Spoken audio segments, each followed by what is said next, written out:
सभी जानते हैं कि गट हेल्थ बहुत इंपॉर्टेंट है, बट हम कहीं ना कहीं उल्टी सीधी इंफॉर्मेशन हासिल कर लेते हैं और उस पर बिलीव करके अपनी हेल्थ का गड़बड़ कर लेते हैं। हम बहुत सारे ऐसे जब मरीज आते हैं हॉस्पिटल में तो कोई कहता है कि मिर्ची खाने से अल्सर होता है इसलिए मैं मिर्ची खाता ही नहीं हूँ, या दूध पीने से मुझे गैस होती है तो मैंने दूध पीना बंद कर रखा है, या मैं वेट उठाता हूँ मैं इसलिए एक्सरसाइज नहीं करता क्योंकि मैंने सुना है वेट उठाने से हर्निया हो जाता है, दाल खाने से गैस हो जाती है तो हमने दाल खाना बंद कर दिया है। अब अगर आप अपने खाने को किसी के कहे सुने पर इतना बैलेंस आउट करेंगे और उसको इम्बैलेंस्ड कर देंगे तो कहीं ना कहीं वो आपकी हेल्थ को इम्पैक्ट करेगा। तो इसलिए जरूरी है कि हम आज के सेशन में बहुत ज्यादा इंटरेक्शन रखें, समझें कि हम कहाँ गलतियां कर रहे हैं, हम किस तरह से अपनी गट हेल्थ को मजबूत बना सकते हैं और किसी भी बीमारी को प्रिवेंट कर सकते हैं। सो आई होप आपको स्लाइड्स दिख रहे हैं। Yes ma'am. ग्रेट। तो हिपोक्रेट्स जो थे बड़े साइंटिस्ट, उन्होंने कहा था कि आपका जो खाना है, जो आपका भोजन है, अगर वो आपकी दवाई बन सकता है तो आपको कभी दवाई को वैसे नहीं खाना पड़ेगा। अक्सर आजकल लोग क्या करते हैं, फैशन के तौर पे 10-12 टैबलेट्स खाते हैं, गैस की गोली, एक एंटीबायोटिक, एक प्रोबायोटिक, एक प्रीबायोटिक, तरह तरह की दवाइयां खाते हैं। मैं सप्लीमेंट्स की बात नहीं कर रही, मैं दवाइयों की बात कर रही। और हम ये भूल जाते हैं कि ये दवाइयां हमारा खाना नहीं है। हमें खाने को खाने की तरह खाना है, अच्छी क्वांटिटी में पेट भर के, तब हम कहीं बीमारियों को लड़ सकते हैं और हमें दवाइयों को दवाइयों के रूप में ही खाना है। कई बार हमारी डाइट कुछ चीजों में डेफिशिएंट होती है तो तब हमें उन सप्लीमेंट्स की मदद से अपनी डाइट को बैलेंस करना है। और ये जानना बहुत जरूरी है कि हमारी आधे से ज्यादा बीमारियां जो हैं वो हमारे गट से शुरू होती है। गट का मतलब है हमारे मुंह से लेकर हमारे एनस तक की कैविटी जो है, तो वहां पे पूरा हमारे शरीर में करीब करीब 3 ट्रिलियन बैक्टीरिया होता है। अगर हम वजन के हिसाब से देखें तो जो हमारा वजन है उसका करीब करीब 1 से 3% वजन जो है वो हमारे माइक्रो ऑर्गेनिजम्स का होता है। इन माइक्रो ऑर्गेनिजम्स में से करीब करीब जो 3 ट्रिलियन हमने बात की, 85% हेल्दी बैक्टीरिया होता है जो हमारी गुड हेल्थ के लिए रिस्पॉन्सिबल है। बट हम इधर उधर से पढ़ लेते हैं, खाने में गड़बड़ करते हैं, पार्टियां करते हैं, उल्टा सीधा खाते हैं, दवाइयां खाते हैं, फिर हम उस अच्छे बैक्टीरिया को जो 85% होना चाहिए उससे धीरे धीरे कम करते जाते हैं अपने लाइफस्टाइल के चलते। और फिर जो डिजीज बैक्टीरिया है जो करीब करीब 15% है, वो टेक ओवर कर लेता है और हमें बीमारी के सिम्टम्स आने लगते हैं। तो हमारा फर्स्ट लाइन ऑफ प्रिवेंशन है कि हमें वो 3 ट्रिलियन बैक्टीरिया का 85% इंटैक्ट रखना है, जो कि हमारा गुड बैक्टीरिया है। इसके बारे में हम आज बहुत कुछ जानेंगे कि कितना बैक्टीरिया हमारी एज के साथ साथ हमें मिलता है, कौन कौन सी स्पीशीज होती हैं, क्या हमें खाना चाहिए, क्या हमें अवॉइड करना चाहिए जिससे कि हमारी गट हेल्थ स्ट्रांग रहे। तो अगर हम देखें कि हमारा जो जितनी भी क्रॉनिक हेल्थ इश्यूज हैं, चाहे वो कैंसर की हैं, डायबिटीज की हैं, मोटापे की हैं, ब्लड प्रेशर की हैं, हार्ट डिजीजेस की हैं, you name it and they are there, वो प्रॉब्लम्स आती हैं आधे से ज्यादा या तो लाइफस्टाइल या जेनेटिक्स या एनवायरनमेंट से। किसी भी कारण से हमें कोई बीमारी अगर डिटेक्ट हुई है तो पहली चीज हमें उसके डिनायल में नहीं रहना है, उसे हमें एक्सेप्ट करके उसने जो इम्बैलेंस क्रिएट किया है उसको बैलेंस आउट करना है जिससे कि हम उस बीमारी से लड़ सकें।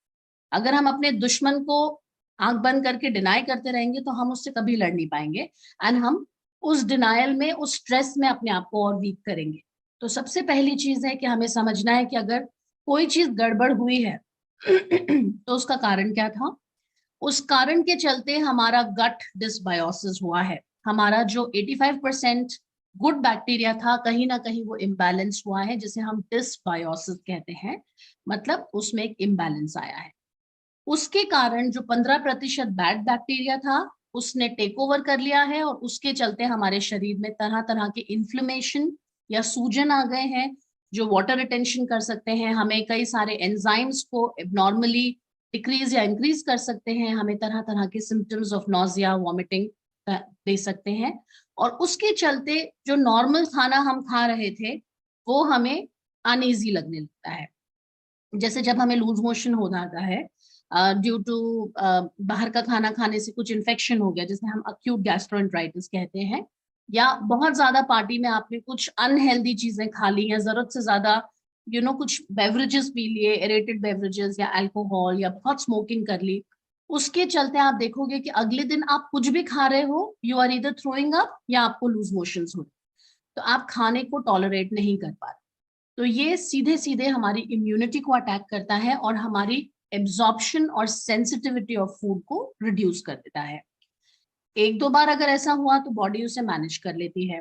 नियमित रूप से अगर हम जाने अनजाने में बहुत ज्यादा सिंथेटिक चीजों का इस्तेमाल करते हैं या ओवर अब्यूज करते हैं अपनी बॉडी को, या हमारा शेड्यूल ऐसा है कि हम देर रात तक जागते हैं, अनहेल्दी चीजें खाते हैं और ये रिपीटेडली हो रहा है, हमारी स्लीप साइकिल अच्छी नहीं है, तो वो नियमित रूप से हमारी इम्यूनिटी पे अटैक करके हमें परमानेंटली फूड इंटॉलरेंसेस दे देती है। और उसके चलते फिर हम देखते हैं इन्फ्लेमेशन का सबसे बड़ा प्रॉब्लम मोटापा। हम में से जितने भी लोग हैं जिनका वजन जरूरत से ज्यादा है, सबसे पहली चीज हमें ये करनी है कि हमें सही और अच्छे तरीके से अपनी डाइट को बैलेंस करना है। अभी थोड़ी देर पहले हम डिस्कशन कर रहे थे तो हम शर्ली जी बता रही थी कि हाउ वो इतनी डिसिप्लिन हो गई हैं अपनी डाइट को लेके कि उन्होंने अच्छे रिजल्ट्स देखे। हमारी जो बॉडी है उसका 80% जो एक्सेस बॉडी वेट है उसे हम सिर्फ और सिर्फ डाइट से मैनेज कर सकते हैं। हमें एकदम जिम के एनरोलमेंट की जरूरत नहीं है। 20% हम रेगुलर फिजिकल एक्टिविटी से कर सकते हैं। आप ही के एक और ऑफिस के फ्रेंड बता रहे थे कि वो मेजर करते हैं कि कितना डिस्टेंस है walking to the office, which is a very good thing, क्योंकि हम अपने लाइफस्टाइल में जितना एक्टिविटी को इंक्लूड कर सकते हैं ये हमारे लिए प्रैक्टिकल इनपुट्स हैं जो हम सस्टेन कर सकते हैं। तो हमें समझना है कि हम कहाँ थे और हम कितनी गड़बड़ में आ चुके हैं और हमें उसे कैसे करेक्ट करना है। तो उसके लिए पहले समझते हैं कि हमारा गट कैसा दिखता है और उसको हमें टेस्ट करने के लिए क्या क्या समझना है। तो पहली चीज आप अपने आप से सवाल पूछिए कि क्या मेरा डाइजेशन और एब्जॉर्प्शन अच्छा है। जब मैं अपना हेल्थ चेकअप कराता हूँ तो क्या मेरे टेस्ट बहुत डेफिशिएंट या एबनॉर्मल आते हैं। कोलेस्ट्रॉल, शुगर या vitamin B12, vitamin D, haemoglobin, तरह तरह के टेस्ट होते हैं जिससे हमें पता चलता है कि हमारा शरीर ठीक से हमारे भोजन को असिमिलेट करके हमारे ब्लड पैरामीटर्स को नॉर्मल रखता है। क्या मुझे खाना खाने के बाद बार बार bloating, gas, distension, discomfort, acidity, इस तरह के सिम्टम्स हैं? अगर नहीं है तो मेरा गट हेल्थ बहुत अच्छा है। क्या मैं नॉर्मल कंडीशंस में कभी कभार जब पार्टी करती हूँ या करता हूँ तो I am able to manage और मेरा लाइफस्टाइल एक दो एक्सक्लूजन्स के चलते नॉर्मल रहता है। क्या मैं बहुत आसानी से बीमार पड़ता हूँ? किसी को भी ऑफिस में कोल्ड है तो क्या मुझे आसानी से कोल्ड हो जाता है या मेरी इम्यूनिटी अच्छी है? And overall how do I feel? Am I able to do my daily activities? क्या मैं अच्छा फील करता हूँ या मुझे पूरे दिन सिकनेस की फीलिंग होती है, आई एम वेरी टायर्ड, मुझे कुछ करने का मन नहीं करता। So those 4-5 questions will tell you कि आपका गट हेल्थ या जीआई सिस्टम कितना हेल्दी है। अब अगर हम देखें कि हमने समझा कि हमारे पास 3 ट्रिलियन गुड बैक्टीरिया है जिसका 85% अच्छा है और 15% बैड है, तो ये 85% अगर हम लाइफ लॉन्ग अच्छा रख सकते हैं तो हम ये सारे 5 पैरामीटर्स को लाइफ लॉन्ग हेल्दी रख सकते हैं। साथ ही हमें जो बेनिफिट्स मिलते हैं अच्छा गट हेल्थ रखने के, वो ये हैं कि हमारे शरीर के जो विटामिन और मिनरल्स हैं वो पूरी तरह से अपने पोटेंशियल के लिए काम कर सकते हैं। तो अगर हम मल्टीविटामिन खा रहे हैं वो हमारे शरीर पे पूरी तरह से काम कर पाते हैं। गट हेल्थ का एक और इम्पॉर्टेंट फंक्शन होता है विटामिन K और विटामिन B12 का सिंथेसिस। तो अगर हमारा गट हेल्थ अच्छा नहीं है तो हम चाहे कितनी भी सप्लीमेंट्स ले लें पर वो पूरी तरह से एब्जॉर्ब नहीं होगा। तो सप्लीमेंट्स का फायदा हमें तभी मिलेगा जब हमारा ओवरऑल 85% गुड बैक्टीरिया मौजूद है और हमारी गट हेल्थ अच्छी है, हमारा मेटाबॉलिज्म अच्छा होगा। कुछ लोग कहते हैं मैं पानी पीता हूं तो उसी से मेरा वजन बढ़ जाता है, विच इज नॉट करेक्ट, क्योंकि कहीं ना कहीं हमारी मेटाबॉलिज्म में गड़बड़ है। पानी में कैलोरीज नहीं होती है, बट कुछ लोग इतना सा खा के भी वेट बढ़ा लेते हैं और कुछ लोग बहुत सारा खा के भी वेट नहीं बढ़ाते। तो वहां पे आता है आपका मेटाबॉलिज्म का मैजिक, जो अगेन आपकी गट हेल्थ पे डिपेंडेंट है। तो अगर हमें स्लिम, ट्रिम और फिट दिखना है तो हमें हमारी गट हेल्थ को अच्छा रखना है। साथ ही कभी कभार कोई इन्फेक्शन हो जाता है या हम बीमार पड़ जाते हैं तो हमें कुछ दवाइयों का सहारा लेना पड़ता है। वो फिर हमारे गट हेल्थ को डिस्टर्ब करता है, पर हमारे शरीर में वो कैपेसिटी होनी चाहिए कि वो हमारे गट सेल्स को रिन्यू कर पाए।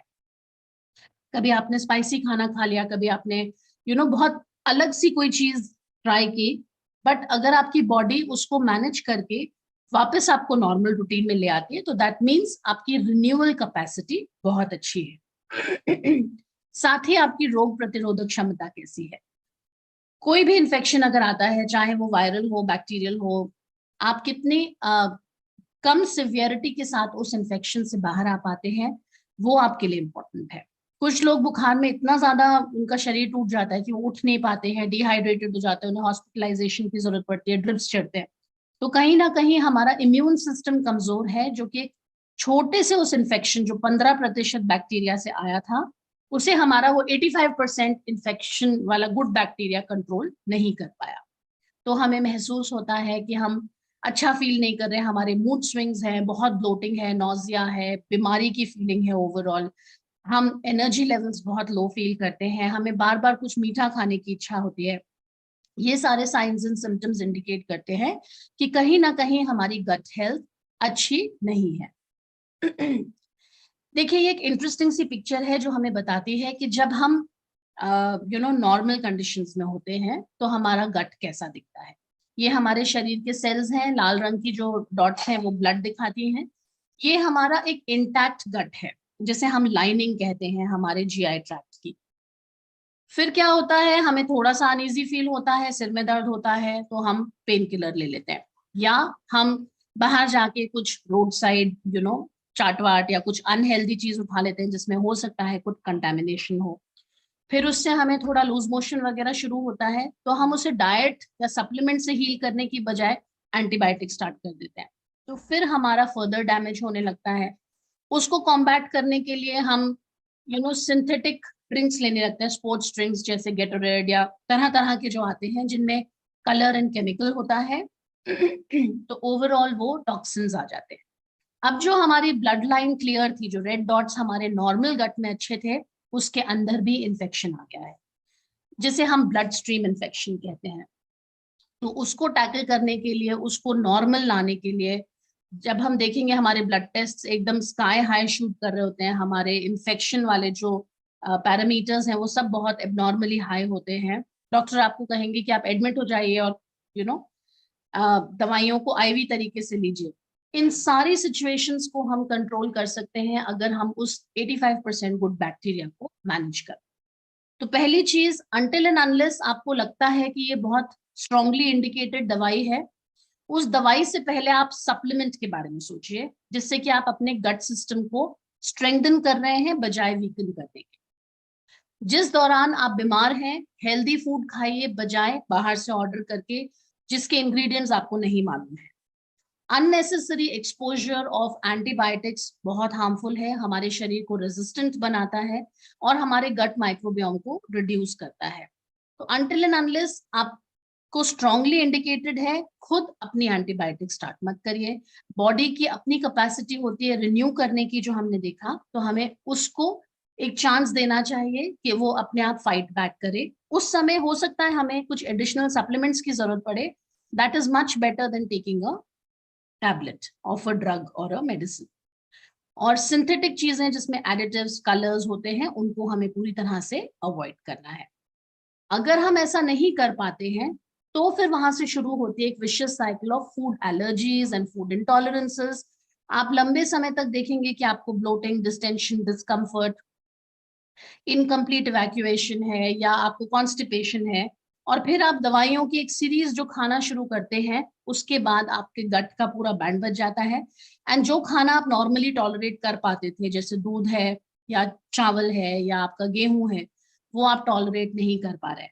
फिर आप जाते हैं, आप बहुत महंगे फूड इंटॉलरेंस टेस्ट कराते हैं और उसमें से आधे से ज्यादा पैनल पॉजिटिव आता है, और फिर आपको लगता है कहीं ना कहीं मैं गलत खाना खा रहा। वो गलत खाना नहीं था, वो था कि जब इम्यूनिटी वीक हो जाती है तो शरीर और सेंसिटिव और इनटॉलरेंट हो जाता है उन्हीं खानों की तरफ, क्योंकि गट हेल्थ आपकी नॉर्मल नहीं है। तो please don't jump to very expensive food allergy test, rather आप अपने आप को स्ट्रांग बनाने की कोशिश करें। क्या क्या चीजें हमारे गट को खराब कर सकती हैं या उसकी इंटेग्रिटी को लूज कर सकती हैं? अगर हमें बहुत स्ट्रेस है, हम कॉन्स्टेंटली सोचे जा रहे हैं कि डेडलाइन आ रही है, डेडलाइन आ रही है, डेडलाइन आ रही है, तो हमें उसके ऊपर काम करना है बजाय उसकी टेंशन लेने के। या हमें अपना टाइम प्लान करना है, एक्टिविटीज गोल सेटिंग करना है। अगर हम सिर्फ उसके ऊपर स्ट्रेस करते रहेंगे, खाना टाइम से नहीं खाएंगे, तो वो स्ट्रेस हमारी गट हेल्थ को खराब करता है। किसी प्रकार का कोई इंटेस्टाइनल इन्फेक्शन है तो उस ट्रिगर को पकड़ने की कोशिश करिए बजाय इसके कि आप और उसके ऊपर स्ट्रॉन्ग एंटीबायोटिक्स लें। कई बार हमारे शरीर में कंडीशन होती है जिसे हम सीबो कहते हैं, स्मॉल इंटेस्टाइनल बैक्टीरियल ओवरग्रोथ। उसके चलते भी हमारे शरीर में कई बार हमें नॉजिया, वॉमिटिंग, लूज मोशंस या कॉन्स्टिपेशन की प्रॉब्लम होती है। उसको टैकल करने का तरीका है कि आप अपने वीक इम्यूनिटी को अच्छे स्ट्रॉन्ग प्रोबायोटिक्स दें। एनवायरमेंटल कंटामिनेंट्स होते हैं, अगर हम फैक्ट्री में, ऐसी फैक्ट्री में काम कर रहे हैं जहाँ पे केमिकल एक्सपोजर बहुत हाई है, या हम बहुत ज्यादा अल्कोहल का इस्तेमाल करते हैं, या हमारा खाना बहुत इनसफिशिएंट, इम्प्रॉपर है। पुअर डाइट से हमारा मतलब है कि हमें सभी प्रकार के मैक्रो एंड माइक्रो न्यूट्रिएंट्स पूरी तरह से नहीं मिल पा रहे हैं। या हम सिंथेटिक इंग्रेडिएंट्स लेते हैं, जैसे आजकल फैशन बन गया है artificial sweeteners containing diet sodas या च्युइंगम्स या चॉकलेट्स। उससे बजाय आप थोड़ी सी शुगर खा लीजिए, बजाय इसके कि आप अननोन इंग्रेडिएंट को इस्तेमाल करें या आप बहुत ज्यादा दवाइयों का इस्तेमाल करें। तो हमारे पास क्या सोल्यूशन है? सोल्यूशन सिंपल है। हमें क्रॉनिक स्ट्रेस से बचना है by proper time management, clean खाना खाना है। क्लीन थिंग्स वुड मीन कि आपको अपने इंग्रेडिएंट्स के बारे में पता है। काफी सारे ऐसे सप्लीमेंट्स आते हैं जो हमारे गट हेल्थ को स्ट्रेंथन करते हैं। हमारा बी कॉम्प्लेक्स विटामिन है, मिल्क थिसल है, इस तरह की काफी सारी चीजें हैं। माइक्रो न्यूट्रिएंट्स अगर हमने सफिशिएंट लिए हैं, विटामिन मिनरल सफिशिएंट लिए हैं, तो वो हमारे गट हेल्थ को स्ट्रेंथन होने में मदद करते हैं। तो first line of treatment is, आप अपना रोग प्रतिरोधक क्षमता बढ़ाइए by giving the right nutrients rather than giving the drugs जो कि फर्दर आपकी गट हेल्थ को डिटोरेट करेंगे। एक नया रिसर्च भी आया है कि फीकल ट्रांसप्लांट किया जाता है, बट इसके बारे में बहुत पॉजिटिव रिजल्ट्स नहीं है, तो we don't really take that as one of the remedies. सबसे पहला लाइन ऑफ ट्रीटमेंट होता है clean eating, strengthening the gut immunity with the right nutrients. And अगर आपको लग रहा है कि टेम्परेली आप कुछ चीजें टॉलरेट नहीं कर पा रहे हैं, तो उसे थोड़े समय तक एलिमिनेट करके फिर अपनी डाइट में उसको रीइंट्रोड्यूस करिए। यहाँ पे दो टर्म्स मैं आपको बताना चाहूंगी। आप कई बार जब तरह तरह के आर्टिकल्स पढ़ेंगे तो आपको माइक्रोबायोम एंड माइक्रोबायोटा, ये दो तरह के टर्म्स मिलेंगे। माइक्रोबायोटा होता है ब्रॉडली बैक्टीरिया, वायरस और जो जिस तरह का माइक्रोब उसमें मौजूद है। माइक्रोबायोम जो होता है वो होता है उसकी कौन सी स्पीशी आपके अंदर मौजूद है। जैसे लैक्टोबैसिलस एक आपका बैक्टीरिया है, लैक्टोबैसिलस केशियाई शिरोटा आपका माइक्रोबियोम है। और हमें ये भी जानना है कि हमारे शरीर के हर एक हिस्से में अलग अलग तरह का माइक्रोबियोम एनवायरनमेंट है। तो हमें क्या करना है? हमें सबसे पहले अपने न्यूट्रिशन को बैलेंस करना है, लाइफस्टाइल के फैक्टर्स समझने हैं, एनवायरमेंटल फैक्टर्स जो हमारे गट हेल्थ को स्ट्रांग रखते हैं। हमारा आज के सेशन का मेन एम यही होगा कि हम ये मैसेज करेक्टली खुद भी इंप्लीमेंट करें और अपने नियर एंड डियर वंस को हेल्प कर सकें। थोड़ा हम जानेंगे प्रोबायोटिक और प्रीबायोटिक के बारे में और हमारी गट हेल्थ को स्ट्रांग रखने के बारे में जो डाइट और लाइफस्टाइल पैरामीटर्स। तो हमने जाना माइक्रोबायोम और माइक्रोबायोटा क्या होता है। हमारे शरीर में 85% गुड बैक्टीरिया ऑलरेडी मौजूद है। अगर हमें इन्फेक्शन है तो हमें सबसे पहले उसको रिप्लेस करना है by a good probiotic which can be from diet, which can be from a supplement.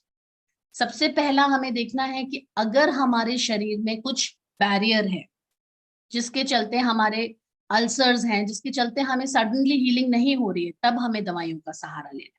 But उस स्टेज पर पहुंचने से पहले ही अगर हम अपना एक अच्छा स्ट्रॉन्ग गट मैकेनिज्म रखेंगे तो हम अपनी डाइट, अपने प्रॉब्लम को प्रिवेंट कर सकते हैं। हमें कोशिश करनी है कि स्ट्रॉन्ग गट के चलते हमारा B12, विटामिन के, फोलेट और बायोटिन अच्छे से बनता रहे और उसके लेवल्स हमारे ब्लड में नॉर्मल हो, इम्यूनिटी अच्छी हो, बैड बैक्टीरिया जो 15% है वो उसके लिमिट के अंदर ही रहे, ज्यादा स्ट्रॉन्ग ना हो। हमारा जो गट माइक्रोबियोम है वो बड़ा डायनेमिक होता है, वो समय समय पर बदलता है, उम्र के साथ साथ वो कम होता चला जाता है। जब हम 20 से 40 साल की उम्र के बीच में होते हैं तो वो हमारे पीक पे होता है। ये वाला लाइफस्टाइल डिटरमिन करेगा कि आपका ओल्ड एज का गट हेल्थ कैसा होगा। अगर इस एज के दौरान आप बहुत ज्यादा अपनी बॉडी को synthetic food, alcohol, junk food, non nutrient type of items से स्ट्रेंथन करते हैं तो आपका गट माइक्रोबियोम वीक होगा।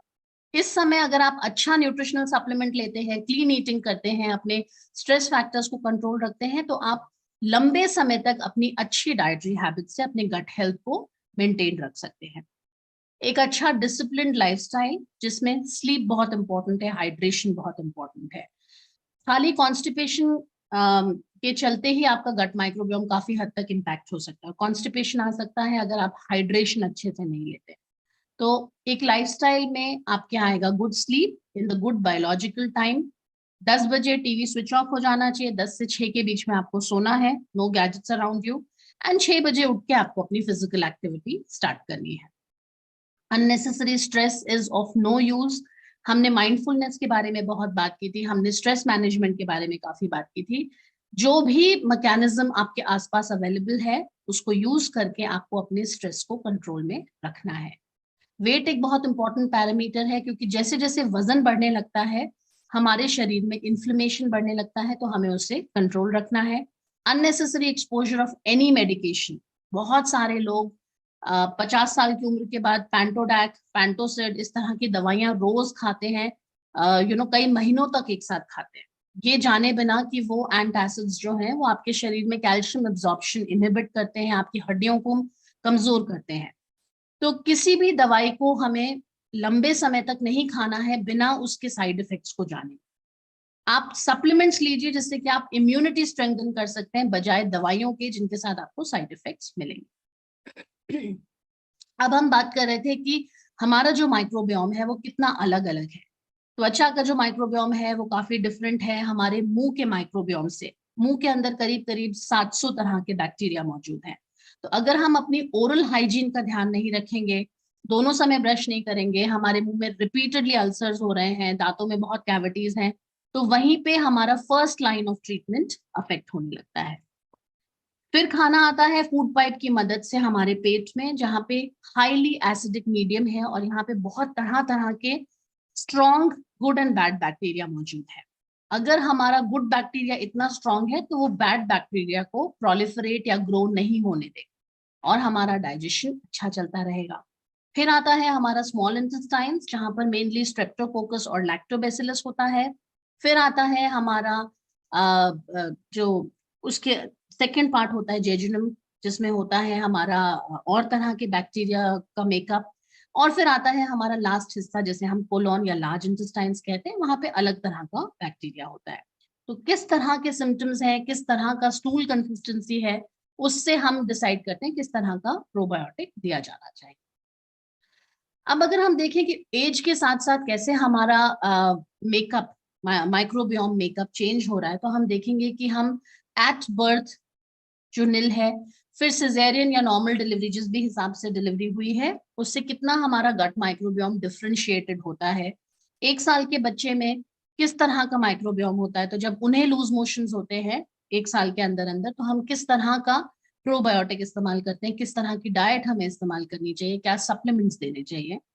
फिर आता है धीरे धीरे जब हम बड़े होते हैं तो कैसे हमारा गट प्रोलिफरेट करता है। यहाँ पे एक बड़ी इंटरेस्टिंग सी ऑब्जर्वेशन है कि जब अर्ली एजेस ऑफ लाइफ होता है तो बिफिडोबैक्टीरियम एक बहुत इंपॉर्टेंट प्रोबायोटिक है जो प्रेडोमिनेंट होता है। उम्र के साथ साथ आप देखेंगे जो नीला वाला हिस्सा है वो बिफिडोबैक्टीरियम है, जो नियरली 70% तक है इसमें बच्चों में। ओल्ड एज आते आते वो नियरली 90% डिप्लीट हो जाता है। तो ओल्ड एज में अगर डायरिया है तो इमीडिएटली एंटीबायोटिक स्टार्ट नहीं करना चाहिए, प्रोबायोटिक की मदद से हमें उसे स्ट्रेंथन करना है और अपने गट इम्यूनिटी को स्ट्रॉन्ग लाना है। तो हमने समझा कि जो हमारे ये माइक्रोब्स हैं, ये या गुड बैक्टीरिया है या प्रोबायोटिक्स जो हैं, ये लाइव बैक्टीरिया है। हमने तरह तरह के नाम सीखे, बिफिडोबैक्टीरियम, लैक्टोबैसिलस, ये जो लाइव बैक्टीरिया है ये हमारे गट हेल्थ को स्ट्रांग बनाते हैं, ये हमारे खाने में भी नेचुरली मौजूद होते हैं और हमें इसकी अच्छी मात्रा चाहिए होती है जब हमारा गट वीक हो जाता है या हमारे सिम्टम्स स्ट्रांग दिखने लगते हैं। तो हमें क्या करना है, हमें नॉर्मल कंडीशंस में गट हेल्थ को मेंटेन करना है। कुछ भी प्रॉब्लम आती है, ब्लोटिंग, डिस्टेंशन, या हम ट्रैवल कर रहे हैं या कुछ इन्फेक्शन आ गया है, तो सबसे पहले दवाई की तरफ कूदने की बजाय हमें अपने गट हेल्थ को रिस्टोर करना है। Multivitamin supplements, gut health supporting supplements को स्टार्ट करना है। अगर आप लाइफ लॉन्ग कंटिन्यू करेंगे तो आपको आगे एंटीबायोटिक्स की जरूरत नहीं पड़ेगी। और हमें उस डिसबायोसिस, उस इम्बैलेंस को अरेस्ट करना है, रिवर्स करना है। ये मदद करेगा हमारे विटामिन और मिनरल्स को प्रॉपरली एब्जॉर्ब होने में और हमारी इम्यूनिटी को स्ट्रेंथन करने में। हमारे शरीर में जब ये 85% बैक्टीरिया स्ट्रांगली प्रोलिफरेट करेगा तो ये बैड बैक्टीरिया के कॉलोनाइजेशन को प्रिवेंट करेगा, हमारा डाइजेशन अच्छा रहेगा।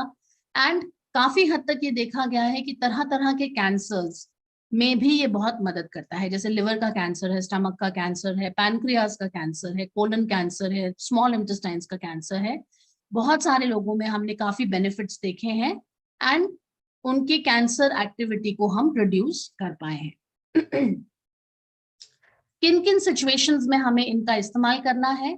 किसी भी तरह का अनईजीनेस इन जीआई सिम्टम्स, चाहे वो डायरिया है, अगर आप ट्रैवल करते हैं और आपको ट्रैवल सिकनेस या ट्रैवल मोशन सिकनेस है, एंटीबायोटिक एसोसिएटेड है, कॉन्स्टिपेशन है।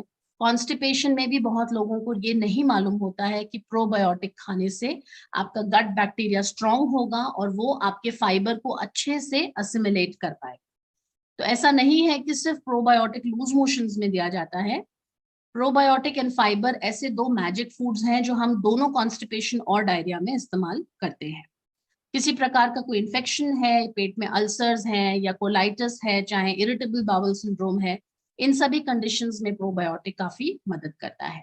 मोटापे में ये एक जानी मानी जर्नल में पब्लिश्ड स्टडी है कि काफी सारे लोग थे जिनका वेट ज्यादा था, उनको normal healthy eating habits, normal eating habit से मतलब है सिर्फ एक रेगुलर कैलोरी डेफिसिट डाइट, जैसे अगर आप 3 रोटी खाते हैं तो आपने उसको 2 किया, बाकी आपके साइड डिशेस तब नॉर्मल रहे, आपने थोड़ा सा फैट कंटेंट और शुगर कंटेंट कम किया और उससे जब आपने प्रोबायोटिक ऐड किया अपनी डाइट में तो आप अच्छा वेट लॉस देख पाए।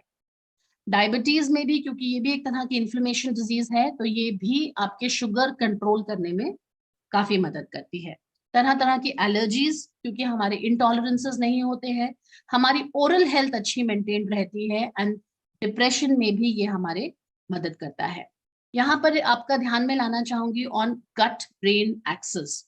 हमारा जो गट है, जो पेट या हमारा डाइजेस्टिव सिस्टम का हेल्थ है, वो डायरेक्टली हमारे ब्रेन को सिग्नल्स देता है हार्मोन सिक्रीशन के लिए और सेंसिटाइज करता है कि हमारा मूड कैसा होगा, हमारी एक्टिविटी कैसी होगी, हम कैसा फील करेंगे। तो अगर गट हैप्पी है तो हमारा ब्रेन भी हैप्पी होगा और हमें डिप्रेशन, एल्जाइमर्स, पार्किंसंस, इन सभी बीमारियों का एकदम एक्सट्रीम रिएक्शन नहीं देखने को मिलेगा। प्रोबायोटिक्स जनरली सेफ होते हैं, हमें नेचुरली खाने से भी मिलते हैं। अगर आप सप्लीमेंट लेते हैं ऑफ अ हायर डोज तो आपको ये मालूम होना चाहिए कि किस कंडीशन में कौन सा सप्लीमेंट है, कितने समय के लिए हमें लेना है और वो किस अथॉरिटी से अप्रूव्ड है। ऐसे ही कुछ मत स्टार्ट करिए। एंड तरह तरह की कंडीशंस होती हैं जहां पर हम यूज नहीं करते हैं, जैसे सभी प्रकार के प्रोबायोटिक्स हर एज ग्रुप में रिकमेंडेड नहीं है। अगर किसी का ट्रांसप्लांट हुआ है जो ऑलरेडी इम्यूनो कॉम्प्रोमाइज्ड सिचुएशन में है तो उस केस में हम डाइट के थ्रू उन्हें प्रोबायोटिक देना चाहेंगे बजाय सप्लीमेंट्स के रूप में। कैंसर में एक तरह का ट्रीटमेंट होता है इम्यूनोथेरेपी। इम्यूनोथेरेपी के कुछ ड्रग्स में ये कॉन्ट्राइंडिकेटेड होता है, रेडिएशन एंड कीमोथेरेपी में आप इसे ले सकते हैं। अगर मरीज को कुछ लिवर मेटाबोलाइजिंग एंजाइम्स की दवाई दी गई है तब आपको डॉक्टर को ओपिनियन लेने की जरूरत है। तो कुछ कुछ कंडीशंस में आप प्रोबायोटिक विदाउट अ प्रिस्क्रिप्शन ना लें तो अच्छा होगा। नेचुरली हम कैसे अपनी डाइट को फुलफिल कर सकते हैं? हमारा बेस्ट सोर्स है दही। दही के अंदर जो गुड बैक्टीरिया होता है वो काफी अच्छी क्वांटिटी में होता है, तभी हमारा दही रखे रखे खट्टा हो जाता है, क्योंकि वो लाइव बैक्टीरिया मल्टीप्लाई करते हैं। अब जरूरी है कि वो जो दही है वो पूरी तरह से लो फैट ना हो, उसमें 2 से 3% फैट अवेलेबल हो, जो कि उस बैक्टीरिया को काम करने में स्पेस देता है। शरीर में बायो अवेलेबल हो, बहुत ज्यादा खट्टा ना हो, बहुत खट्टा हो गया तो उसका बैक्टीरियल ओवरलोड हो गया है, जो कि हर लोगों को सूट नहीं करता है। दही का जब हम जामुन लेके उसको सेट करते हैं, सीडिंग लेके सेट करते हैं, तो उससे हम एक्टिव बैक्टीरिया अपने में डाल रहे हैं और उससे हमारा दही जम रहा है। केफिर एक तरह का ड्रिंक है, कॉम्बुजा एक तरह का ड्रिंक है जो फर्मेंटेड ड्रिंक है। इंडियन फूड में हमारा बीटरूट और राई का अचार होता है, तरह तरह के अचार होते हैं। दीज आर फर्मेंटेड प्रोडक्ट्स होंगे, तो इन्हें हम आसानी से इस्तेमाल कर सकते हैं। खमीरी रोटी, हमारा ढोकला, इडली, डोसा, इस तरह का जो बैटर है, इसमें अच्छी मात्रा में प्रोबायोटिक मौजूद होता है। आजकल बाजार में तरह तरह के फर्मेंटेड सोय प्रोडक्ट्स भी मिल रहे हैं, जैसे टेम्पे है, मीजो है, नाटो है, सौरक्रॉट है, किमची है। अगर आप इसे घर में बना सकते हैं तो नथिंग लाइक इट, क्योंकि ये आपको नेचुरली प्रोबायोटिक दे रहा है। अब हमें क्या जानना है कि हमारा जो दही है वो कितना हेल्दी है।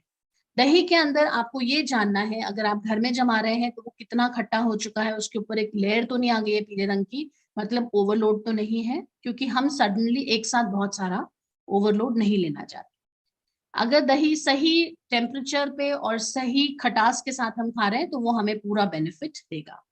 बाजार में कई तरह के नॉन डेयरी फर्मेंटेड प्रोडक्ट्स भी अवेलेबल हैं, जैसे काजू का दूध, कैश्यू मिल्क है, आमंड मिल्क है, इन अ स्लाइटली फर्मेंटेड फॉर्म, उसको भी आप ले सकते हैं। अगर हमें किसी तरह का कोई सप्लीमेंट नहीं लेना है और हम नेचुरली अपनी डाइट में बैलेंस आउट करना चाहते हैं, तो हमें वो चीजें खानी है जिस पर वो बैक्टीरिया थ्राइव करता है। मतलब हमारे जो इंटेस्टाइन्स में प्रोबायोटिक है, जो गुड बैक्टीरिया, गट फ्लोरा है, उसका भोजन हम अच्छी मात्रा में ग्रहण करें, जिसे हम प्रीबायोटिक्स कहते हैं। तो वो होता है हमारे खाने में फाइबर, जो कि हमें होल ग्रेन सीरियल्स और पल्सेस से मिलता है। तो जो लोग वेट लॉस के लिए कीटो डाइट पे जाते हैं, जिसमें टोटली जीरो कार्बोहाइड्रेट है, उन्हें बहुत भयंकर डिसबायोसिस हो जाता है, क्योंकि आपका जो प्रोबायोटिक है उसे प्रीबायोटिक नहीं मिल पाता। तो इसलिए जरूरी है कि आप कुछ भी ड्रास्टिक डाइट स्टार्ट करने से पहले अपने डॉक्टर या डाइटिशियन की सलाह लें, जिससे कि आप अपनी ओवरऑल गट हेल्थ को हेल्दी रखते हुए अपना वेट लॉस प्लान कर सकें। अगर हम प्रीबायोटिक अच्छी मात्रा में खाते हैं, जैसे होल ग्रेन फाइबर्स, तो ये हमारे कोलेस्ट्रॉल और शुगर को भी मेंटेन करने में मदद करता है और साथ ही हमारे लार्ज इंटेस्टाइन्स में कैंसर प्रिवेंट करता है। इसके सोर्सेज हमारी डाइट में होते हैं तरह तरह के साबुत अनाज, हमारी सभी तरह के मिलेट्स, फल, सब्जियां, हरी पत्तेदार सब्जियां, नेचुरल फॉर्म में हनी के रूप में हमें मिलता है। कई प्रकार के सप्लीमेंट्स आते हैं, कई प्रकार के फूड्स इससे फोर्टिफाइड होते हैं। तो कहीं ना कहीं अपनी डाइट को अगर हम बैलेंस कर लेते हैं तो हम अपनी गट हेल्थ को लंबे समय तक हेल्दी रख सकते हैं। कुछ जो मैं आपको बता रही थी, कुछ गिवन कंडीशंस में अलग अलग स्ट्रेन का प्रोबायोटिक एंड प्रीबायोटिक इस्तेमाल होता है। ये जस्ट आपकी जानकारी के लिए है। ये हमें एक्सट्रीम में तभी जाना है जब हमारा पेट बुरी तरह से खराब हो चुका है। हमें क्या करना है, हमें अपनी डाइट को हेल्दी रखना है। उन चीजों को खाना है जो पेड़ पर उगी हैं, ना कि पेड़ में मैन्युफैक्चर्ड है। Not plant manufactured packet food, but naturally grown food. High fibre diet, जिसमें तरह तरह के साबुत अनाज और फल हैं, प्रोसेस्ड एंड पैकेज्ड फ्रूट्स नहीं। ज्यादा कैलोरीज का इस्तेमाल मत करिए, क्योंकि शरीर उसे असिमिलेट नहीं कर पाता और वेट बढ़ने लगता है। जरूरत से ज्यादा मात्रा में fat, sugar and processed foods cut down करिए। बहुत ज्यादा चाय, कॉफी या अल्कोहल का सेवन अवॉइड करिए। अगर पेट में थोड़ी गड़बड़ लग रही है तो दही का सेवन बढ़ा सकते हैं, या प्रोबायोटिक रिच फूड्स आप बढ़ा सकते हैं। ओवरऑल अननेसेसरी मेडिकेशन प्रिवेंट करिए, स्ट्रेस मैनेज करिए, स्लीप पर ध्यान दीजिए। स्लीप वो समय है 10 से 6 के बीच में जब हमारी बॉडी रिजुविनेट हो रही है और हमें मौका मिल रहा है अपनी बॉडी को हील करने का। जैसे ही हम उसे डिले कर देते हैं, 12 बजे सोने लगते हैं, 8 बजे उठते हैं, तो हमें उतना इम्पैक्ट नहीं मिलता। हमने 4 घंटे की विंडो को लूज कर दिया है। एंड एक्सरसाइज, एक्सरसाइज करने से हमारा मसल टोन हेल्दी रहता है, हमारा गट हेल्थ स्ट्रांग रहता है।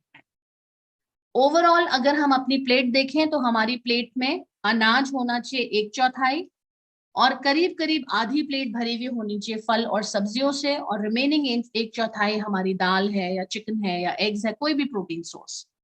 इस तरह से अगर हम डेली अपने खाने में थोड़ा कॉग्निसेंस रखेंगे तो हम अपनी गट हेल्थ को पूरी तरह से फिट रख सकते हैं और हमें बीमारी नहीं आएगी।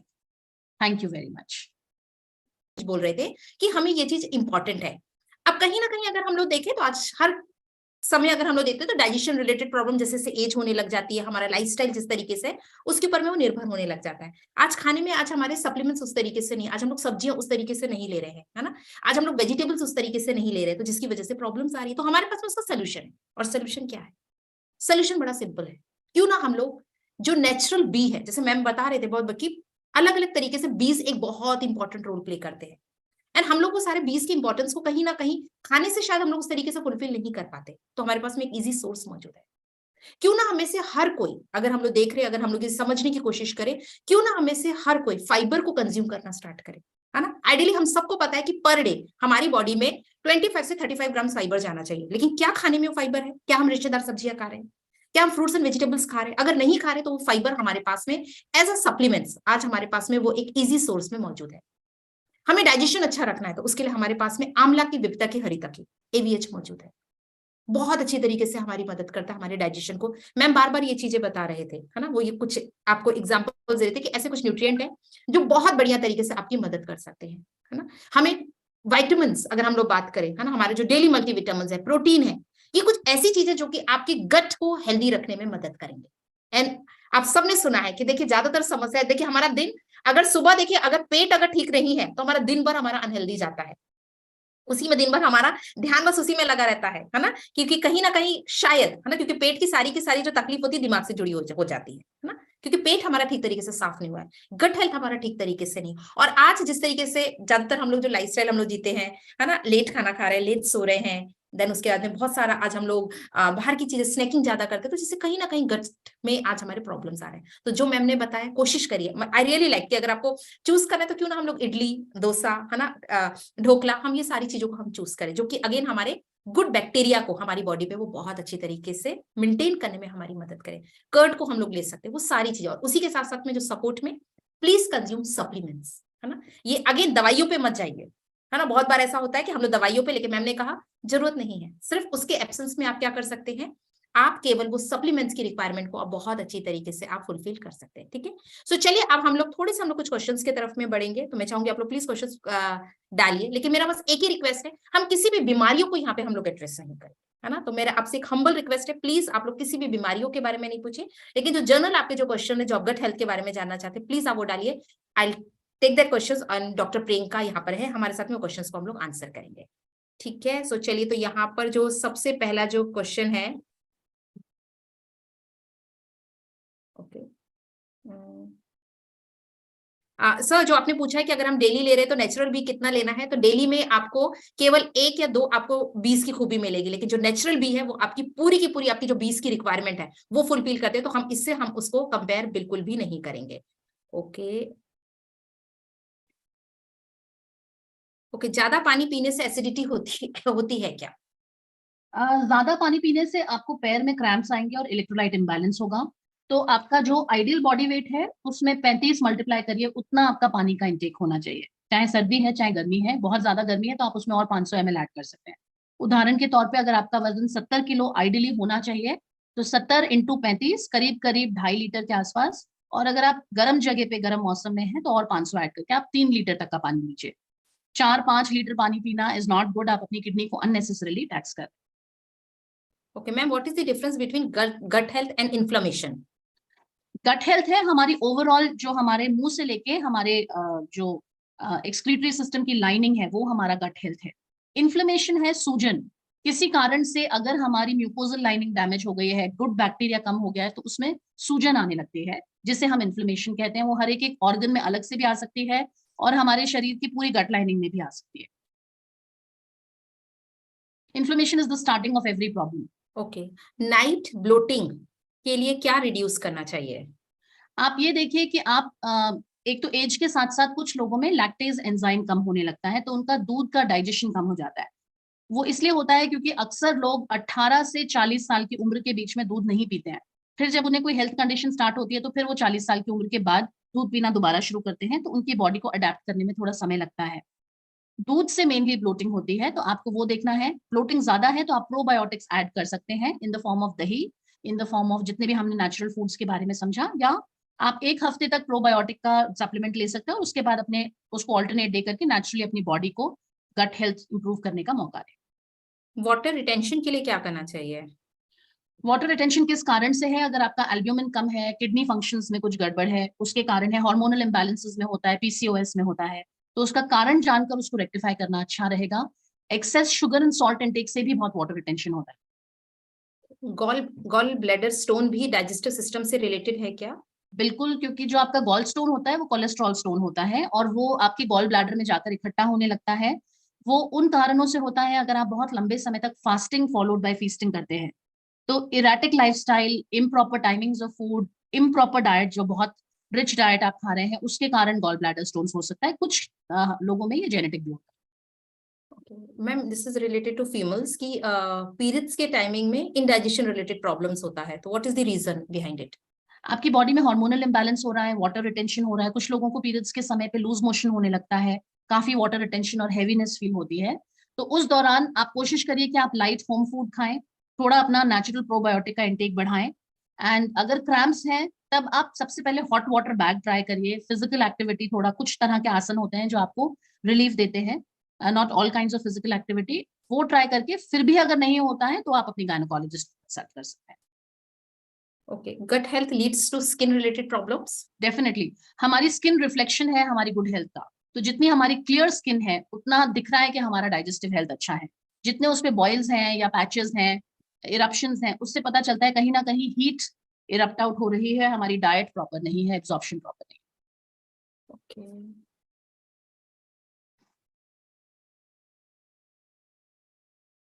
कॉन्स्टिपेशन का कारण अल्सर भी होता है क्या? अगर लंबे समय तक आपको कॉन्स्टिपेशन रहता है और उसके चलते आपने अपनी डाइट में काफी क्वांटिटी कम कर दी है इरिटेशन और एसिडिटी के कारण, तो it could be a vicious cycle, जहां पर आपको पहले एसिडिटी के चलते म्यूकोजल लाइनिंग हटी और वहां पे अल्सर्स पैदा हो गए, मतलब हमारे एसिड ने ही हमारी गट लाइनिंग को खा लिया, उसने उससे वहां पे घाव इकट्ठे हो गए जिसको हम अल्सर्स कहते हैं। और उसके चलते फिर क्योंकि आप कुछ भी टॉलरेट नहीं कर पा रहे तो आपकी क्वांटिटी और फ्लूइड इनटेक कम हो जाता है, तो आपको कॉन्स्टिपेशन हो सकता है। कुछ दवाइयों से भी कॉन्स्टिपेशन होता है, जो पेप्टिक अल्सर की दवाइयां होती हैं। ओके, कुछ लोग पूछ रहे हैं यहाँ पे कि बच्चों में भी गट हेल्थ रिलेटेड प्रॉब्लम्स होता है, सो बिल्कुल हाउ टू होता है। Reduce that? बच्चों के केस में देखिए, अभी उनका high fat salt and sugar, जैसे हम HFSS फूड्स कहते हैं, उनका इंटेक बहुत हाई है। चलते फिरते वो बिस्किट खाते रहते हैं, डोनट्स खाते रहते हैं, केक्स खाते रहते हैं, which is very unlike from what we used to eat.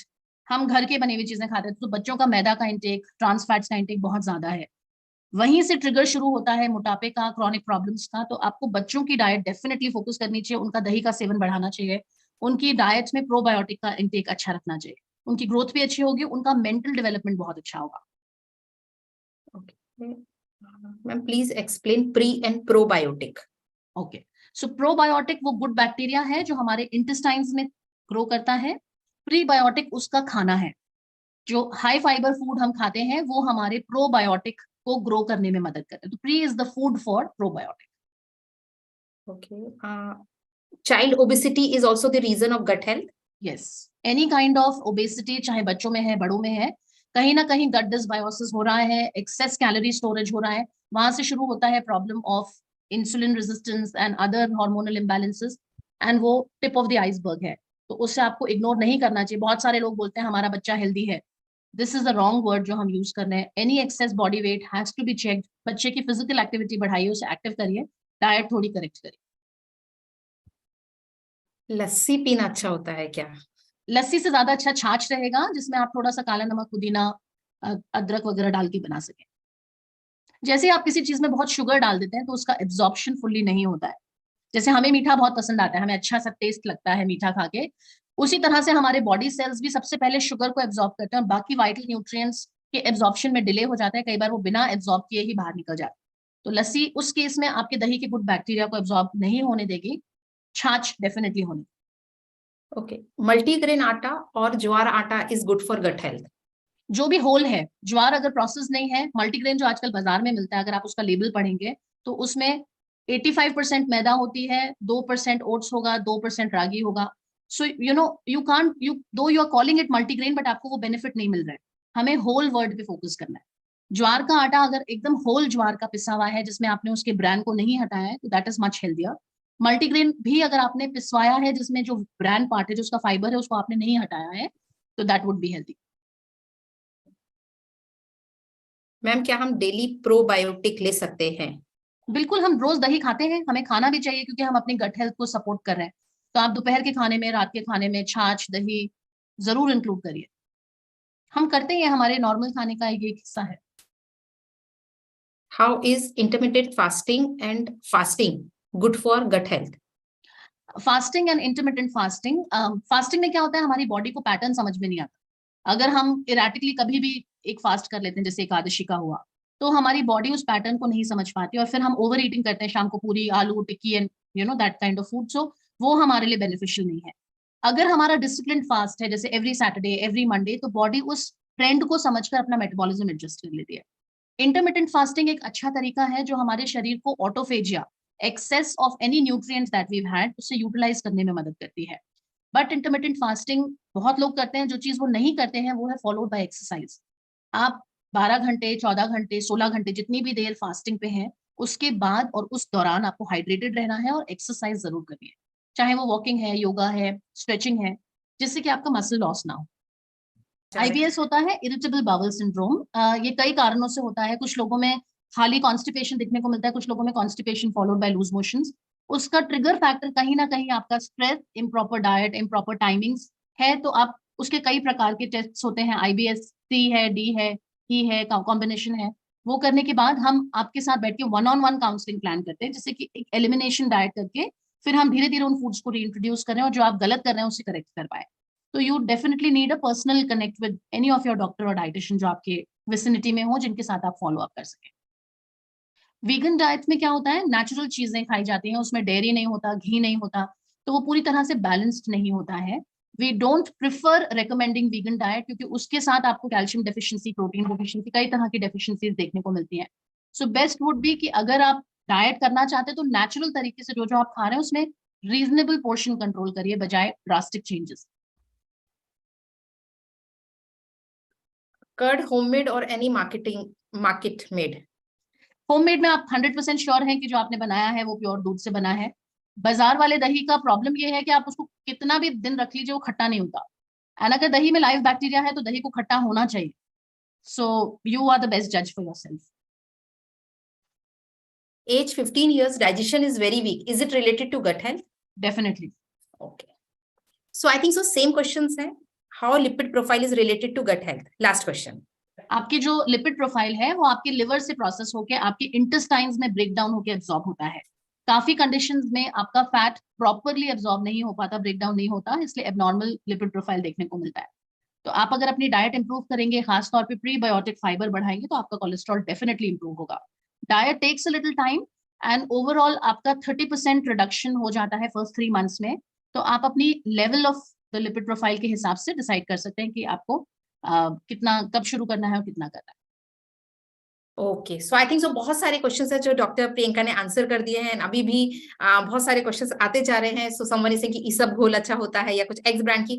I will always suggest कि please go for fiber, please go for AVH. ये आपको नेचुरल तरीके से बहुत ही बढ़िया आपके लिए, यानी जो डाइजेशन रिलेटेड, जो हम गट हेल्थ की जो हम बात कर रहे हैं, वो आपका एक नेचुरल तरीके से आपकी रिक्वायरमेंट को फुलफिल करेगा। तो I think so doctor Priyanka ने अभी यहाँ पे बहुत सारे क्वेश्चंस को आप लोगों को आंसर कर दिया है।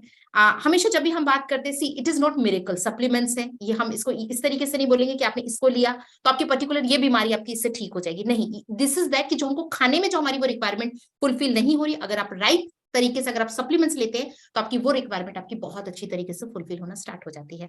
कुछ लोगों ने पूछा कि मैम आफ्टर डिलीवरी मतलब बेली फैट बढ़ जाता है, उसके लिए क्या करें? So that is not related to gut की अगर हम बात करें तो उसमें आपके कुछ सप्लीमेंट्स, आपको क्या करना है, आपको एक्सरसाइज करना है, राइट सप्लीमेंट्स लेना है, आपको फैट आपको देखना है, आपने एक्सरसाइज है ना, वो सारी चीजों को आपको एक मेजर करना है। ऐसा एक पर्टिकुलर कोई एक चीज नहीं है कि आपने इसको लिया तो आपका वो फैट, आपका बेली फैट आपका वहां से कम हो जाएगा। It is nothing like that. It is एक पूरा का पूरा हमें एक लाइफस्टाइल को हमें क्या करना पड़ेगा, मॉडिफाई करना पड़ेगा, मॉडिफिकेशन करना पड़ेगा, एंड वो हमारे लिए फिर बहुत अच्छी तरीके से रिजल्ट लेकर आएगा।